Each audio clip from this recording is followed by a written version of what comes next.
as we speak, meron kaming video footage ng CCTV footage na dumalaw dito talaga yung WJ. Ang pangalan niya Mina, no? Ipapatawag namin yon. Kasi tatanungin namin, although may idea kami kung saan siya nagpunta rito, kaninong opisina ang dinalaw niya, pero ipapatawag namin para malaman natin kung kanino siya nagpunta, kaninong office at sino yung kinausap niya para maliwanag whether or not staff ng Blue Ribbon yung pinuntahan o legislator yung pinuntahan, edi magpaliwanag yung kapwa senador kung siya ay napuntahan. Bakit nagpunta rito yung WJ? Papasupin ako yung yung in charge sa CCTV rito para siya yung mag-testify na actually on this date, at this time. Kung saan pumunta. Ito yung, hindi, makikita naman sa CCTV yun eh.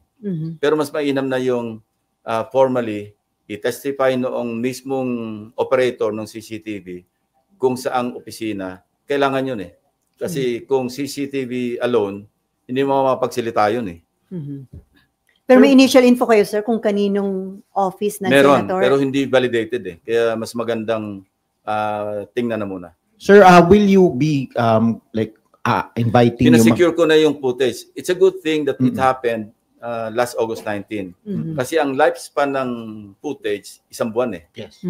Kung inabot tayo halimbawa September 20 ngayon, Wala hindi na natin burado na yon.